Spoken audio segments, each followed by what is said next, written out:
I have to wonder if that was a mouse slip. So I'm thinking about chasing this bishop away. If it takes, I can take back. That was a mouse slip. What's up, guys? I have a game today against Pifflesticks, or Are You Pifflesticks is his name on chess.com. He's rated 1553. You're going to get to see his thought process, my thought process, back and forth as we play this game. You can see the exact difference of what we're thinking about. He plays a Sicilian. I'm going to go with the typical knight to f3 here. Okay, we play black. 1553 versus 2279. Let the battle commence. Okay, so e4. I'm going to play the Sicilian. It'll be interesting to see the difference between playing people at my level in this opening and someone a few leagues above me. I think we'll just have these opposing knights fighting for the center.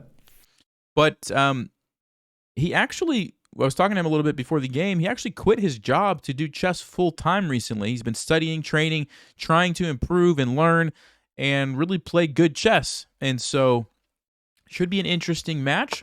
Big thank you to him for playing against me. Make sure check out his channel after the game. I'm going to link that below. I'm going to go with my usual bishop to b5, and we'll see what he knows about this, if he's studied this at all. My first thought was to immediately attack that bishop. Probably takes, yeah, and then have a pawn in the center of the board. It does create it means I can't develop my d pawn straight away. I think I'm just going to play, I know I'm creating going from a relative pin to an absolute pin here, but I think I'm going to play normal stuff. I'm not going to start moving. I think I'm going to play as solidly as possible. So I'm not going to start moving pieces twice in the opening.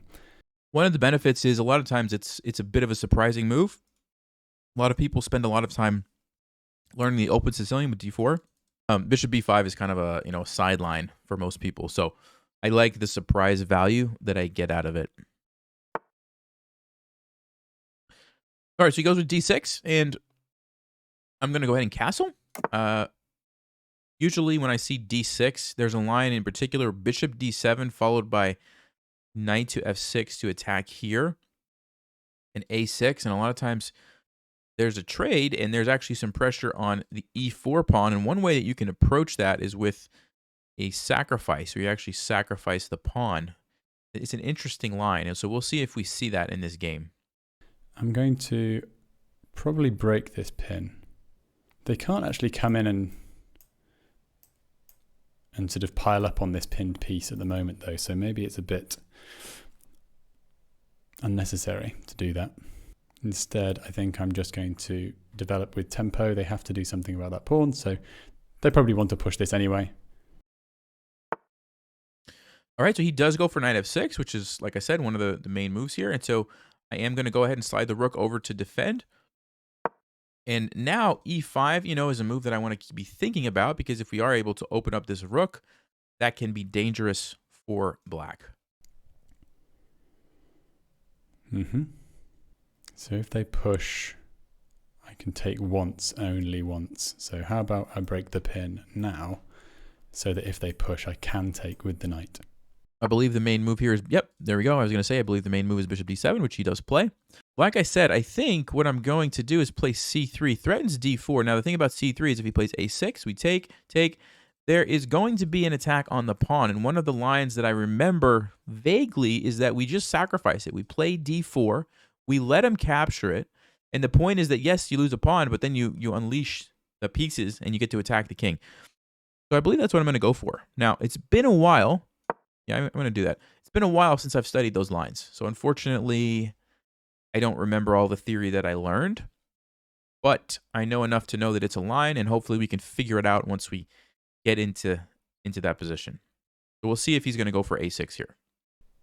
So do I want to fianchetto this pawn? Okay, so they're pushing for... So I'm thinking about chasing this bishop away. If it takes, I can take back. And then this is unavailable just right now because I've got a pressure on this pawn. I can't draw arrows today. But if they go to push, back, push, here.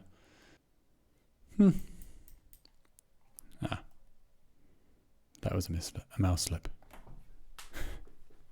And for those of you wondering why I'm not thinking as much as I normally do in these games, it's because it's an opening that I'm more familiar with, right? Like this Sicilian, bishop b5, like I've seen these lines before. I know that this is an idea. Some of the other games that we've seen, I wasn't that familiar with the theory. Interesting move, a5. I have to wonder if that was a mouse slip. I just have to wonder. Or if that was intentional to stop something from happening here. I'm not sure about that. Okay, well, I'm going to probably just play d4 and continue with getting my 2 pawns in the center. The problem with this move is that you can't ever chase this bishop away now, and I could put a knight there too, and it's just you never can deal with it like if you had to pawn on a6. So I don't know if that was a mouse slip or if he's got a plan there, but we're gonna play with d4. We'll never know.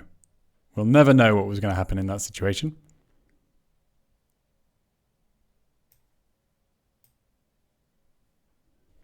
So putting pressure on this bishop, but also if this pawn takes my pawn, I can now recapture with the queen.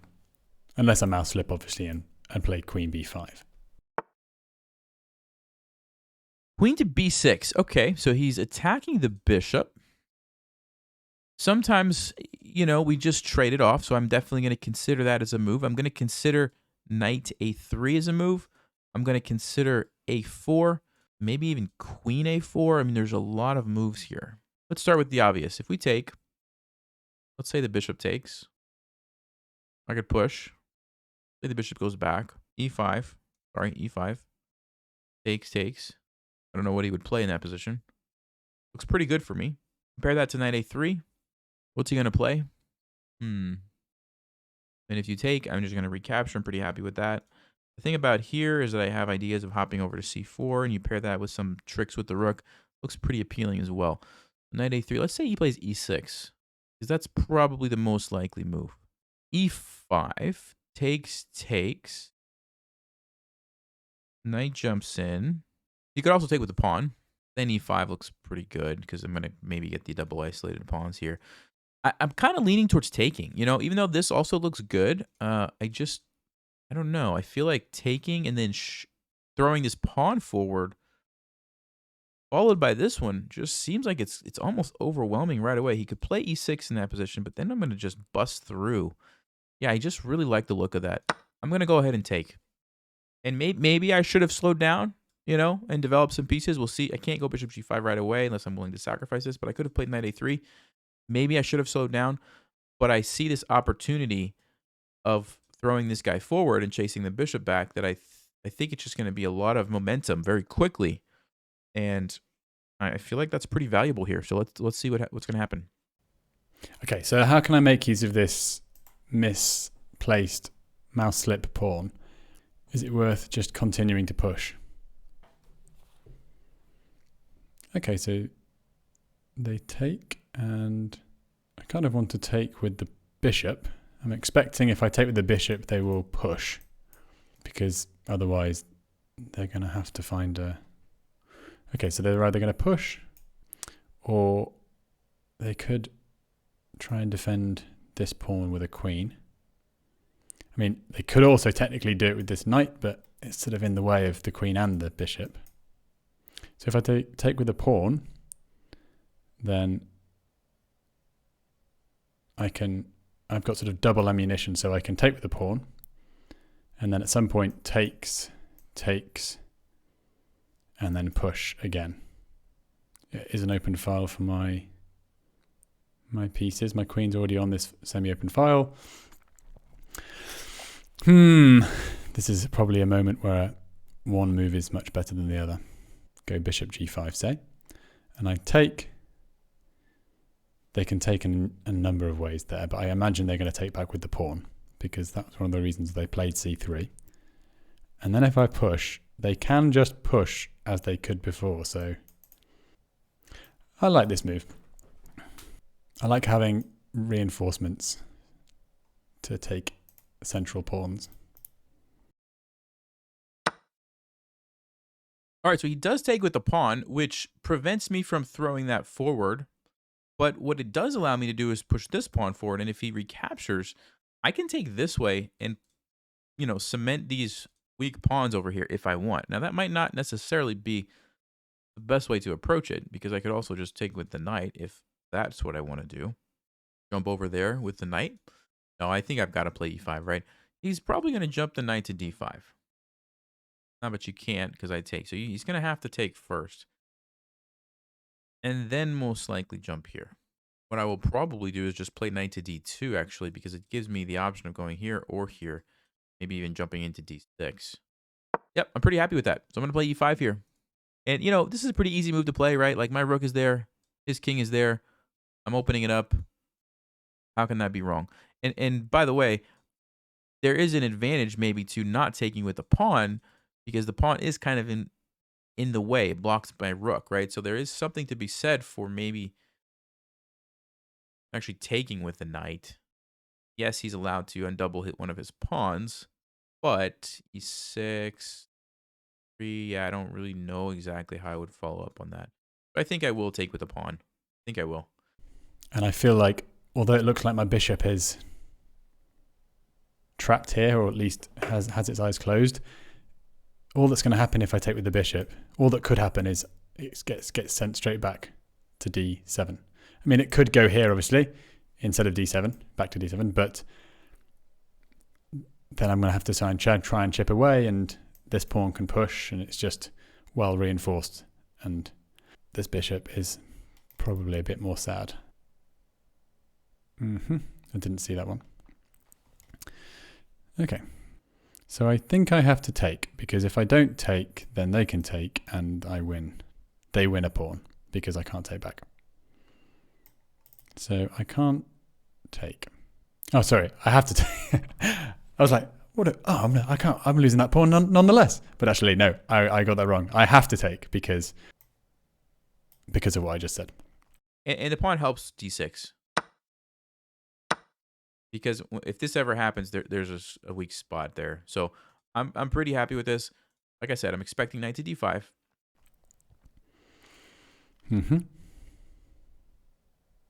But they've done well there. Okay, so they've isolated these pawns. This is where the poor visualization kicks in. So now I need to decide where to put this knight. It almost certainly wants to go on d5, because here it just gets kicked, and probably to here, and then maybe taken, and my king has no safe home. So if here and it gets kicked in this position, I have this move. I mean, I also have this move. So let's go here, because I think that's the only move. I could go back to g8, but I do not want to do that. So we've got a choice: if this, or this. Knight to g4 probably is not good, because I'll just chase it away. So yeah, knight to d5. And knight a3, knight d2. Basically, I'm just looking at where my knight can jump to.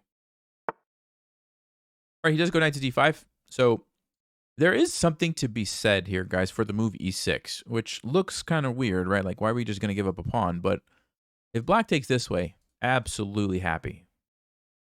Opens up weaknesses. This bishop is stuck. You're going to have to fianchetto it like this. Takes with the bishop. I would even consider sacking that. Jumping my knight in. Threatening queen here. After g6. Do I have a follow-up, though, is the issue. Queen f3. Knight comes back. Now it's just a bit too much material for me. What about knight to g5? He goes bishop f5. Maybe, I don't know. It's queen f3. The bishop could go back. Yeah, it might be a little bit too aggressive, but the reason it's such an annoying move is because it blocks e6. That being said, is e6 that great of a move for black with the bishop sitting here? Maybe it's not, Is he going to go here? c4, knight jumps here. a3, knight jumps back. Don't really feel like that benefits me too much. Maybe the knight is more misplaced over there. Could also go to c7. Hop over to e6. Kind of a weird place for the knight as well. So do I want to throw in that now, or do I want to save that? The other issue is, do I want this square for my knight, right? Because if I play c4, that idea is gone. I can never do that again, at least not anytime soon. And that's kind of a nice looking square because it puts pressure here. It attacks the queen. Maybe it opens up some tactical opportunities. I'm kind of leaning towards this. Now, there's another move I didn't consider. Now, I don't think I'm ready to just sack all my pawns just yet. So I think we're going to keep the bishop there temporarily. Knight here, I like, because it gives me the option of this, as well as going to e4 and maybe relocating over to the king side if we need to. So let's play knight to d2. I think this is a good option for us. Kind of want to push this pawn as soon as possible because this knight can't come to its favorite square. And if I push c4, then that remains the case. If this knight comes out, the queen's eyes are blocked again. Okay, I'm looking at this move and then this move, but I should develop before I do that, surely. Nelson could be looking at this and then this. I was thinking to stop that I could put the bishop here, and if this... No, it doesn't work. Takes.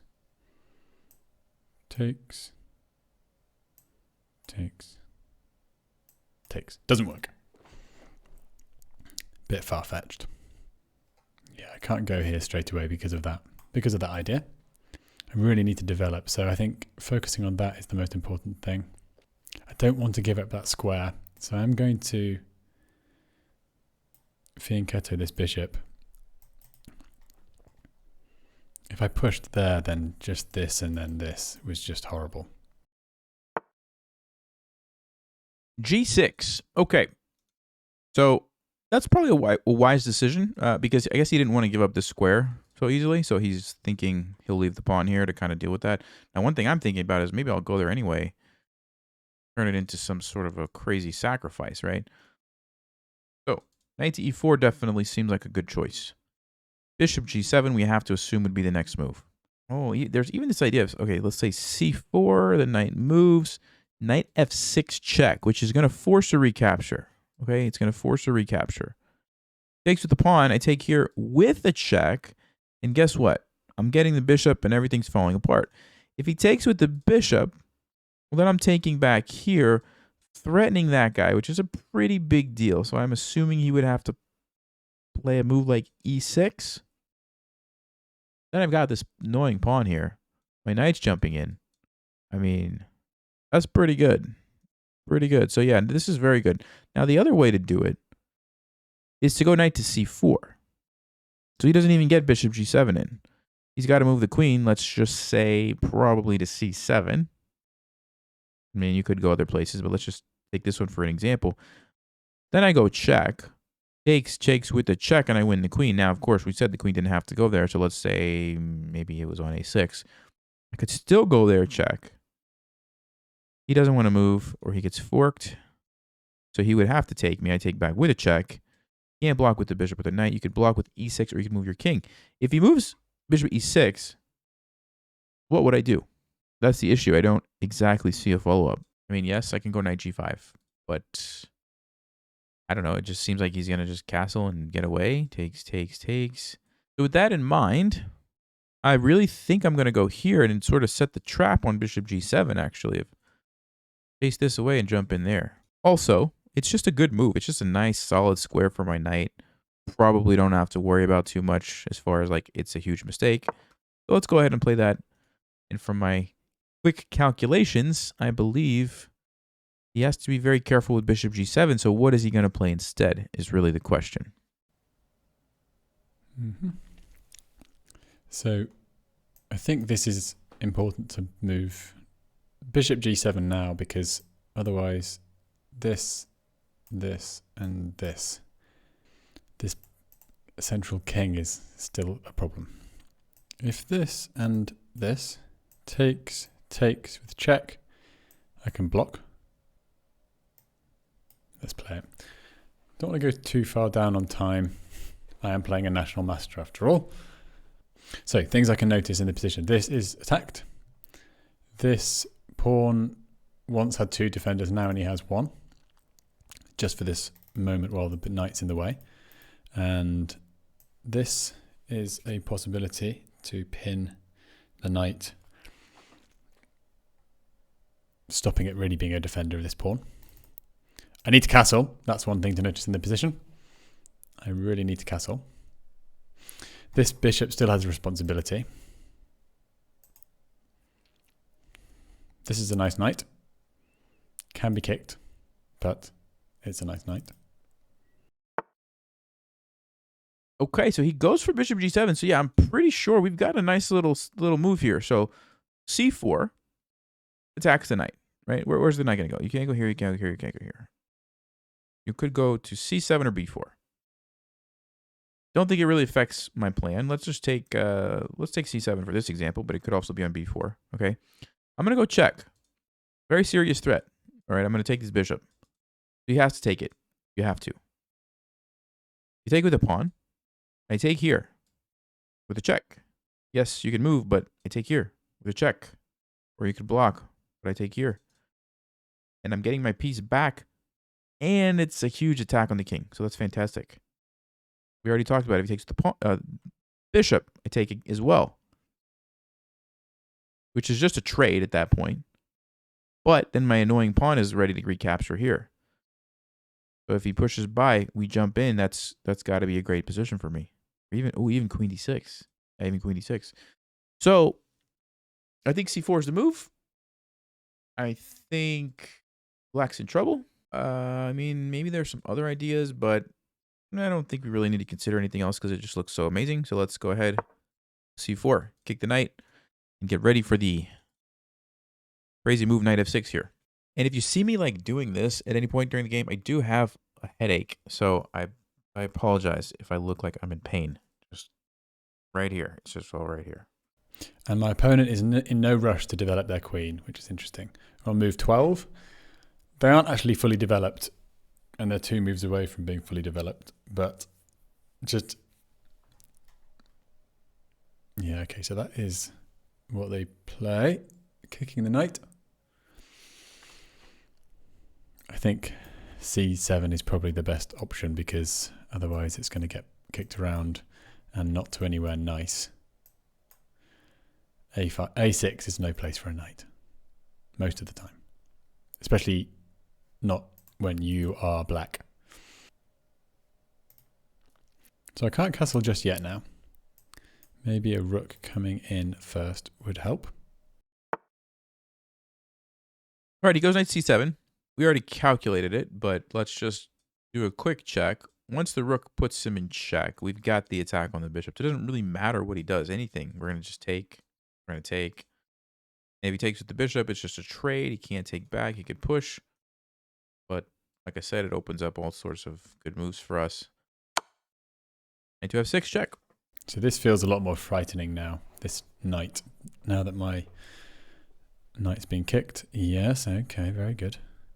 So I think I have to take and then push. Although if I take, yeah. Let's take and then push.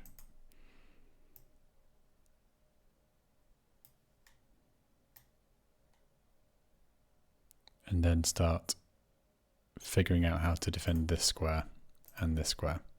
Or maybe just attack this pawn. Okay, so he does take with the bishop straight away. We don't really have to consider too much. Obviously, we recapture. So that was just a trade of 2 pieces, but it has this annoying pawn now. Yeah. So, okay. So many moves are jumping to my brain. First of all, let's just start with the obvious one. What if I go here and try to checkmate?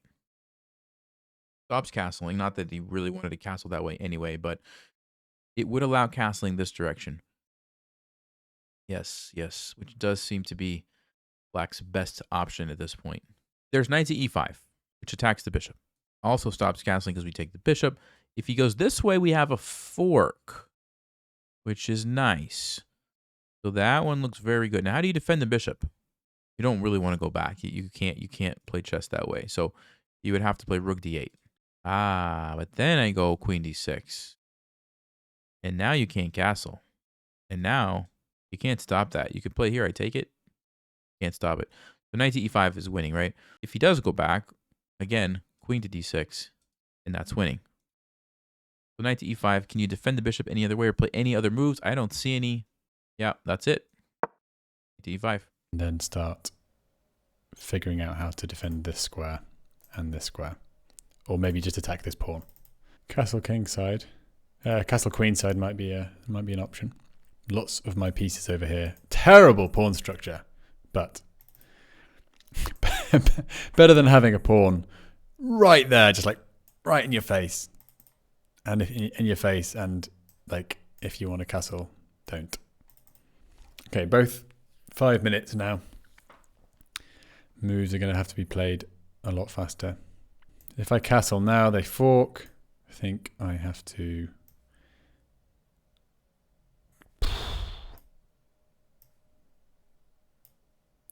Just like, nothing from me. What am I doing? No pressure. He's just coming in, taking pieces, trading things off, putting pawns right in my face.